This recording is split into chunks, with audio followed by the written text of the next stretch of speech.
Yay! Hello, everyone. Oh, my dog's dying. Come here. Sorry, Oh, no. 1 second. It's okay. Bless her. Hello, everyone. We had the amazing Max Harwood on today. Woo-woo. Hello, everyone. Hello. Oh, Max, I miss you. How are you doing? It's I'm been okay. so long. It's been the longest time. It's been so long. I feel like I've been cooped out of London for like the longest time. Yeah. And I miss Theatreland so much. Me too. Just want to get back. I know, me too. I think the last time I saw you was well, I think we were at the What's on Stage? What was after What's on Stage that I saw you at? Wait, yeah. Yes! Hang on a second. You were at press night for Pretty Woman. Yes, I was. You were fantastic. You were so good. I remember you were so like flooded with everyone that night. I think it was like the end of the night, and I'd been hanging around the cheese at the cheese table at the ham yard, which was just stunning. Was unreal. I probably am responsible for the most cheese eaten that night, because I was just like, I'm enjoying this cheese, and then you flurried past. I was like, hi, and you were like, hi, and you're just like running to another like interview or something, whatever you were running to. Oh my gosh, I think Gribby can give you a run for the money for the cheese, because I didn't see him all night. He was just at the cheese table. But how are you? Like, how have you been? Like, how's lockdown been treating you? Like, how have you been coping with everything? How have I been? It's been okay. I think, like everyone, before the new year, I was putting a lot of pressure on myself to be productive and to still try and graft and like get the work done, get the work coming in and stuff like that. And the new year came around, and I sort of knew that we were probably going to be going into another lockdown again. So I sort of have started to look at things that I can control now, things that are out of my control, like opening theatres back up and getting back to doing certain things, and all of that sort of stuff's out of my control. But the things that are in my control are like my mental health, making sure I'm exercising, spending time with my family, and just like honing in on stuff that I can actually control, I guess. So I've been okay. I've been trying to keep in the loop of that sort of stuff, really. Oh yeah, it's really important. I was the same, like in the first 2 lockdowns, because I don't know about you, but I don't like to be doing nothing. Like, I just get really like irritable. I'm like, I should be doing something. I like get the guilts if I'm not like doing something like work-wise, like progressing in some sort of way. But I think that is really important to anyone watching, is to not put that pressure on yourself, because just doing things like going for a walk, doing a bit of exercise, like talking to your family, like that's way more important, really, in these times. And like, just like you said, putting pressure on myself to be doing things. It's not even necessarily I was putting on pressure myself to be like, oh my god, I need to be like financially making sure that I'm getting paid, and like I was putting pressure on myself to go, I need to stay doing something and stay connected to things. Whereas after this lockdown, I feel like I feel very much like, no, I can take a step away and connect back to myself rather than trying to connect back to other people, I guess, is how I feel about this sort of time. Yeah, definitely. I think it's good to just, my mum always says to me, she said, what did she say the other day? What's that quote about, don't worry about the things you can't change? I can't remember the words, but anyway, that was it. So that sounds good enough, Amy, to be honest, that quote. Thanks, Faith Allen. That was brilliant. She's full of the quotes, my mum, honestly. Every time I've got like a really big problem, I'm like, Mum, help me. She's like, listen, Amy. And she gives me a quote, and that is it. I'm like, that's not helpful, but thank you. I'll take that on board, Mum. I feel like all mums are like that, aren't they? I know, bless her. But actually, I thought, she's right. We can't change what's happening. So we just need to enjoy the time we have, and just, But like you say, it's easier said than done, isn't it? Like, everyone's dealing with it very differently, and everyone's really in different situations. I think Lucy Anderson put a post on Instagram that really spoke to me, and it was like, we are all in the same storm, but we are in very different boats. So you can't judge anyone for what they're doing personally at the minute, because although we're all going through this coronavirus thing, there's minor things and major things that are going on for individuals that you don't necessarily see on social media. So that's really sort of helped me. Definitely, because I think you can look at other people sometimes and look at their social media and think, oh God, they're doing so much, they're doing this, they're doing that. And that is a slippery slope, because like you said, you don't know everyone's personal journey, and what you see on social media is just the good bits, you know. Yeah, it's just the bits that happened like months and months ago that they're finally allowed to talk about. Usually they're like, I'm on the cover of Attitude this month. I know. Look, oh stop. I filmed fit. Thank you, babes. I shot that way before Christmas, and like I've spent Christmas, I'm living at my sister's at the minute, and you know the cover dropped yesterday, and I literally didn't shower all day yesterday. I was sat in my pajamas doing nothing, and like I think people often think that, you know, because maybe there's a fuss that's going on about you, that you're so busy and you're pulled here and there, whereas half of the time, from my experience of it, it's like the stuff happens around you, and you are part of a much bigger machine of things that go on. Yeah, definitely. But we have to talk about the movie. I need to know all the details. I mean, everyone watching this will know what Max has been up to, but I mean, just tell us about the process. Just tell us everything. I know it's been put on hold for a bit just because of everything that's happening, right? Yeah. What are they saying? Like, when's it going to come out? Do you know yet? I know nothing. I filmed Jamie in 2019. Wow. So it's really. I did not know this. Yeah, well, I filmed it all in the summer of 2019, and then last year 2020, we went back on it to do some pickups and some reshoots and bits. But I feel like I've been really detached from the project for like a good year. And then I mean, let's talk about the process of it. It was really amazing. I've not done anything before. I've done a few like West Endy giggy things just out of the back of doing Jamie, but I haven't done anything yet. And I'm such like a theatre fan, and I love theatre, and I was training in musical theatre, so this role really has sort of been a really big dream come true. And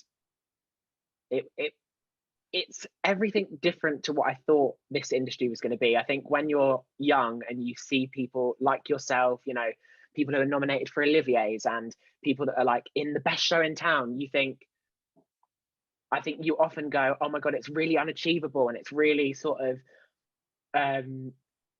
it feels so far removed from your own life that you put your own walls up and you say, that's not achievable for me. And to be honest, it was only like one or two people that actually believed in me, that when you need to take that wall down and go out and actually audition for this project, because you can do it.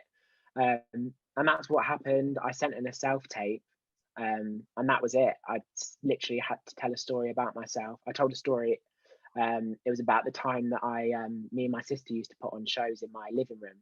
And we used to do Grease the musical, and we had all the fancy dress stuff. And one day I turned around to my sister and I said, look, Lily, today I am being Rizzo. I'm not having it. You can be Danny, put on the coat. So she put on the coat, whatever. And then my nan came over and I was like, right, I'm so excited. Ready to do Look at Me, I'm Sanjay. And I burst out of my curtains in my living room. And my nan was so overjoyed and happy. She was laughing so much she couldn't breathe. And she was like, crying, and like she almost wet herself. It was like that much. So I told that story, and I think that's obviously caught their attention because it sort of fits in with Jamie. And then it was a few rounds of tapes and a few in the room auditions that weren't scary and weren't people trying to catch you out, which I think is often a myth. I think often people get worried about going to a room because they think a panel is going to be like, well, do you know what the character's about? Like, do you know? And it was more of a collaborative process of building the building blocks. And actually, I never went into the process thinking that I was going to get the job. So I was using it as an experience to learn. And I think if you live your life going every step going, right, I'm going to use this as a learning experience, you always gain something out of it. So you're never at a loss, even if you don't get the part. Luckily enough, they liked me enough and thought that I was good enough. And they were like, we'll give you the part this time. But like 99 times out of 100, that doesn't happen with stuff you audition for, as I'm sure you know as well.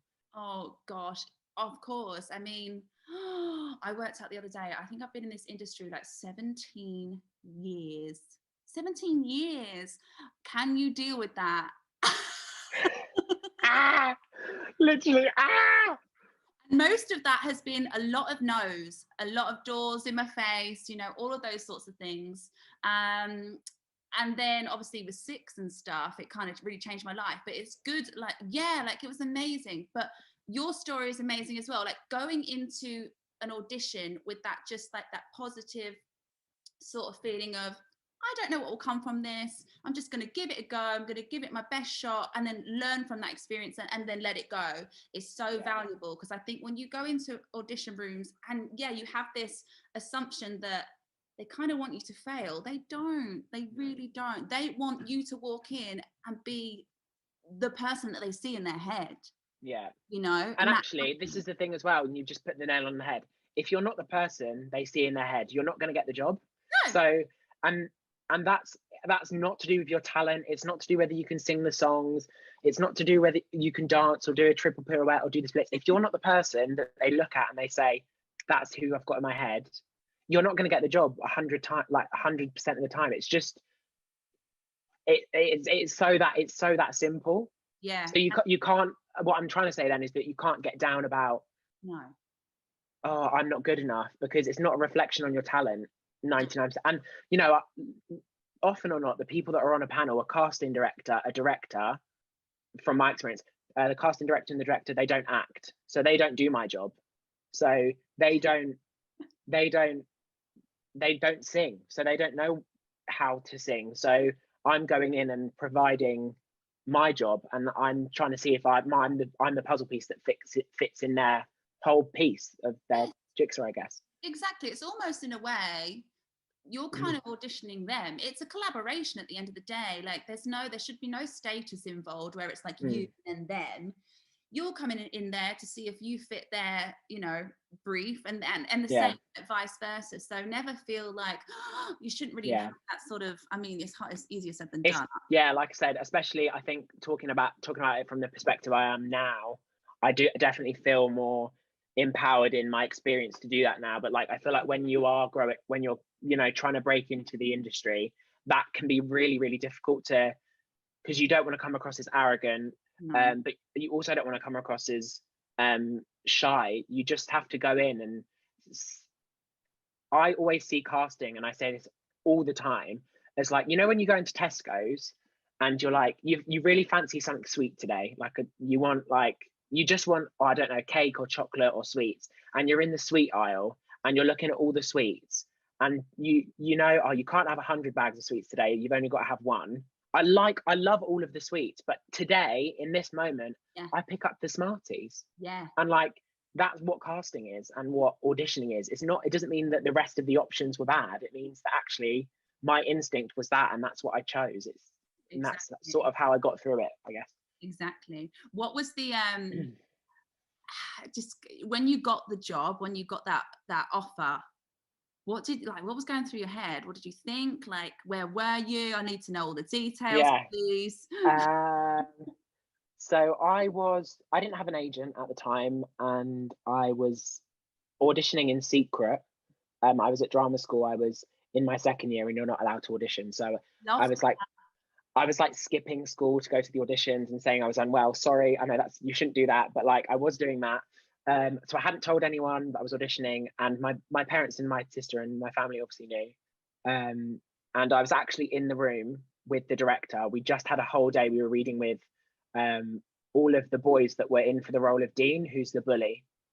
So I'd spent the day with the creative team, and we were having laughs. We had like lunch and tea and everything, and I was getting way too comfortable at this point. I was like, oh, this is just fun now. And I remember meeting Sam, who plays Dean, and I was like, he's the one. I'm like, Max, get out, will ya?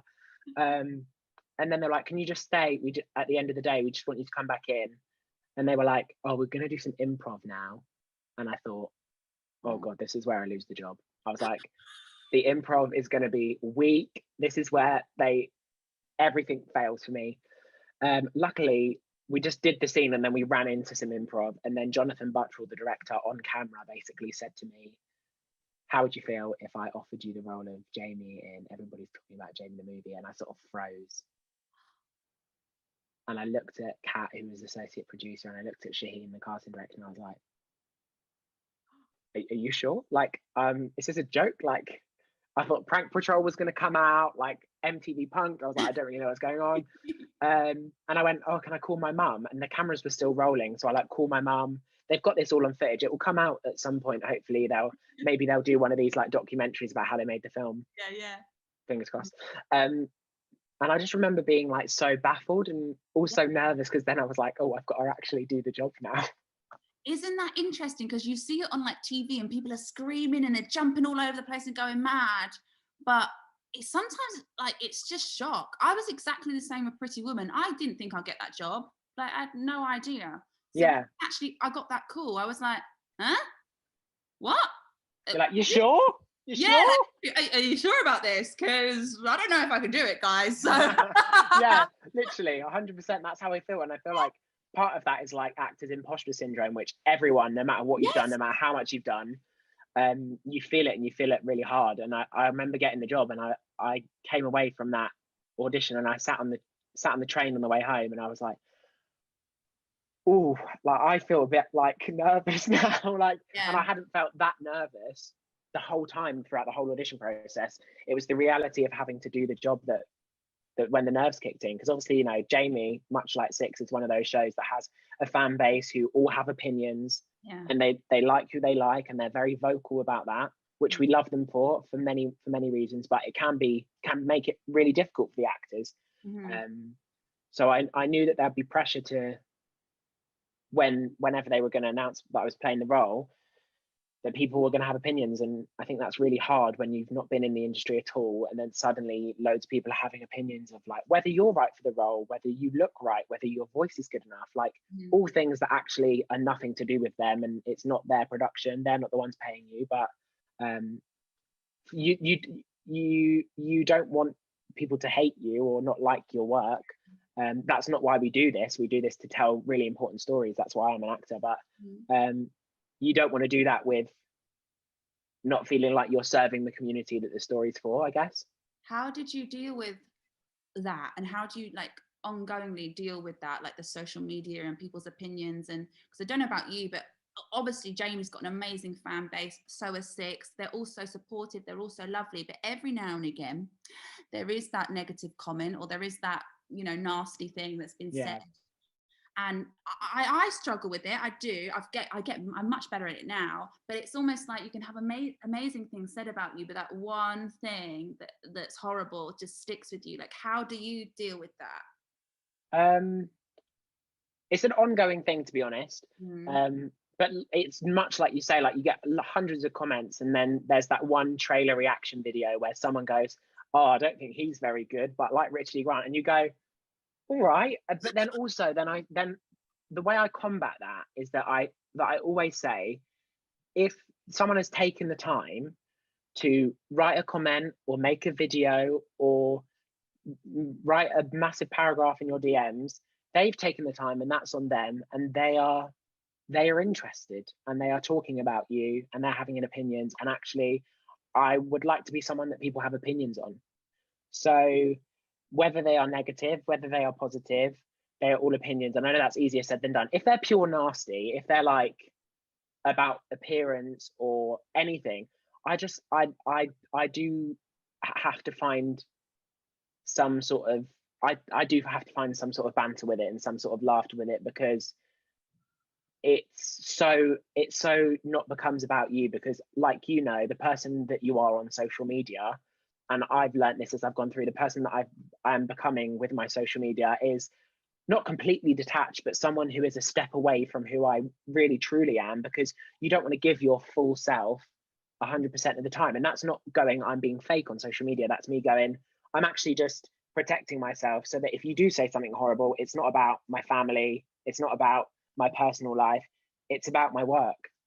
Yeah, that is a really very good way of looking at it. It's of course it is you, like you said, you're not being 100. Yeah, it's a part, it's a little, not even a little bit, it is a lot of you, but it's not everything. You have to hold something back for yourself. I think that's important. Yeah, and having like really, I'm sure you know, like you've got great friends, lots of mutual friends, me and you, but just having those people that you can just call and just be like, oh, someone said this, and then you'd be like, really? They're wrong. They are wrong about you. Like, and the people that actually know the full you, and keeping those people close has been really, really important in the pandemic time and in Jamie movie time for me. Yes, I always say you have to have like your inner circle. So you can have like loads of friends, like I'm sure you've got so many like friends and acquaintances and people you know through work and all that, but if you've got that really tight inner circle around you who have like got your back 100%, and like you said, if you're having a funny day or someone said something, whatever, you can just call on those people. Yeah, it's so, and you know, like I always think inside, you know who's got your back 100%. Like you know the people that you're like, yeah, they're my friend, I can hang, we have a laugh, but yeah, I'm not going to call them at 12 o'clock when I'm crying. Do you know what I mean? Exactly. You've got to have that inner circle 100%. Yeah.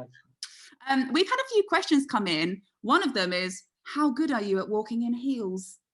I wasn't very good to begin with, to be honest, because I'm not a drag queen and it's not really what I do, but I worked really hard with a coach, with Sean Niles. I don't know if you know Sean. You might have met him. I don't know. He's a great guy. We literally were in Pineapple for like weeks before the shoot, and we would just like walk around the studio in these massive pleaser heels, similar to ones that Bimini wore on Drag Race last week, like that high. And he was amazing, and he worked with me and Richard. Actually, we had coaching, and I think I walk well now. Hopefully they've cut something together that looks decent. I'm sure you do. I'm sure you're absolutely incredible. I cannot wait to see it. I'm so excited. We've had had you seen the stage musical before you were cast? Yeah, I had. So I saw it a long time before the movie was even a thing. I saw it like very soon when it came into London after its run in Sheffield. And I loved it. I loved the music for me. Like Dan Gillespie Sales' music for me was like the reason that I felt really connected to the story, because for me, there's lots that goes on within Jamie that you don't necessarily see from a stage perspective, because you know you're far back, and it's in the theatre. It's a very different medium. But for the music, for me, that added the detail in the thoughts for all of the characters, and exploring the music in the film was amazing for me, because I love to sing and I loved working with Dan and getting to be in the studio. And so my main impressions after watching the show were like, love the music. Obviously I cried, because every person that watches that scene with him and his mum at the end goes, oh, I've been so awful to my mum at times and I feel so bad for it. It's not even a gay thing. It's not even it's just a thing going, oh my God, I have been awful to my mum and I feel awful for slapping away the person who is the most kind to me. And I think everyone, you know, whether you're gay, straight, bi, pan, whatever, I think everyone would have experienced that at some point in their life with someone who loves them the most, I guess. So that's the reason I cried at that. I was like, oh, pain. Yeah, the pain. Oh gosh, I used to be awful to my mum when I was a teenager. I was a nightmare. Just sorry, mum. I'm so sorry. We're all sorry to our mums. Yeah, sorry, mums. We've someone said, have you met the real Jamie? Yes, I have. That was terrifying also, but amazing, because he hadn't been involved in the casting process, so he didn't see my like tapes or anything. He'd seen a picture of me. I was in Sheffield doing my research trip before I went up to shoot, where I got to go and like listen to all the accents and be in the town centre, and I did lots of little weird things like that. And one day they were like, oh, Jamie's in Sheffield today. Do you want to go meet him? And I was like, yeah, okay. And then because they film, when you're on a film production, they film everything. So they filmed me going to meet Jamie, and we were all, I can be quite innately awkward, like sometimes. and I was very awkward. I was like, "Hi, I am playing you soon, and you've never met me." But he was lovely. We had a beer and a chat. We went to the pub, and it was really nice to meet him. And him and his mum were on board for the whole project, and they were on set on and off, lending their support. And it was good to have them on board, because for me, and I just spoken about this with Attitude, the Jamie Campbell and Jamie New are different people. Yeah. So the Jamie New that's in the show is basically, in essence, Jamie Campbell with different story plot lines. Some happened in his life, some didn't. And in the musical version, they definitely pay homage to Jamie. But for me, taking this to film, I really wanted to root my performance completely in the truth of him, and the plot points which are divisive for the sake of cinema were incidental in my process. So I really wanted to root it in him and hit the study of him. So I really hope that I can bring that new essence that's the reality of his life to the role, I guess. Yes. Oh my gosh, Max, I cannot wait to see this. I think you're wonderful. You've just got such a lovely, gorgeous energy. I can't wait to see you in real life. Yes. I messaged the other day, I was like, drink soon? Sometime soon, yeah. Oh, saying that, I cannot let you go without asking you this question. Oh, okay. I feel like you're like, let me just write this one down. You know what's coming. Gribby says. Oh, Gribby, here we go. What does he want to know? Here we go. Would you rather wear a pair of Aimie's Louboutin heels or Gucci heels? I'll go for the Louboutins. They're really hot. Have you got them with you there? No, I don't, but they are hot. They're great. They are hot. They're really cool. I mean, your Louboutins 100% of the time. For people that don't know, what happened is they posted a picture of me with the heels on the wall recently, in Empire, and Aimie and Gribby had messaged me and was like, "Look at Aimie in her red shoes," and I was like, "Yes, I want them now. I'm gonna steal them from Amy's flat." You can have them, babe. You can have them. But I love you dearly. Everyone, go and watch the movie when it comes out. We don't know when, but it's going to be at some point. Some point this year, hopefully. Fingers crossed. Oh yes, that would be wonderful. Just to cheer us all up. We need a bit of love. Yes. We need a bit of like positivity. So yeah, I cannot wait. But I hope you enjoy it when you see it. Ah, and if you don't enjoy it, please don't troll me on Twitter. Yeah. If you don't enjoy it, just don't say anything. No, you're gonna love it. It's really good. It is really great. Yeah. And everyone's poured their heart into it, and we've got the original creatives, and it's really full of love, and it's gonna be great. So yeah. It's definitely what we need. But yeah, Max, I love you. I can't wait to see you. I love you too. And yeah, just all the best.